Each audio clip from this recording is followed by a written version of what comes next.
এটা অগ্নিকাণ্ডৰ খবৰ গোৱালপাৰাৰ আগিয়াত সংঘটিত হৈছে এই ঘটনা। গোৱালপাৰাৰ আগিয়াত বিধ্বংসী অগ্নিকাণ্ড জুইত জাগ গৈছে এটা ৰবৰৰ গুদাম।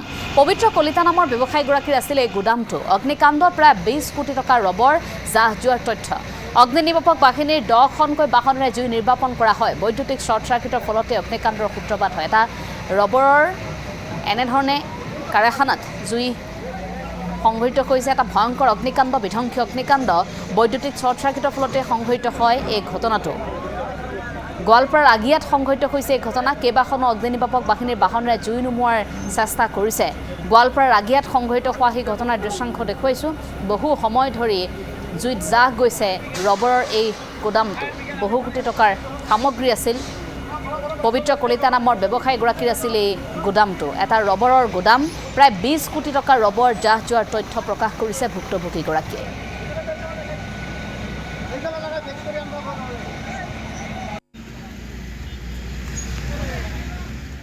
ৰাতিপুৱা 8টামান বজাত 8টা বজাৰ পৰা লাগিছে ৰাতিপুৱাই। বিজুলীৰ পৰা লাগি গৈছে। বিজুলী পৰিছে। নোমোৱা নাই এতিয়ালৈকে। আপোনাৰ পানী গাড়ী মানে 8টামান আহিছে, চেষ্টা কৰি আছে। ভালকৈ নাজানো। 7টা, 7:30মান বজাত এই যে বৰষুণ আহিল যে বজ্ৰপাত পৰি এইখন মানুহটোৰ বিৰাট লছ কৰি দিলে নহয়।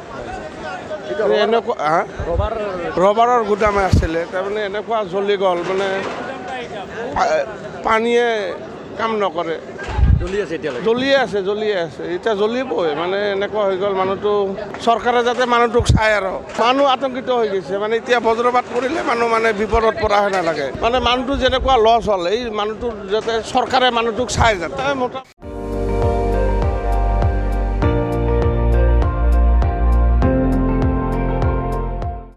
আপুনি চাই আছে ND24, সৰ্বশ্ৰেষ্ঠ নহয় সৰ্বোত্তমৰ দৌৰত।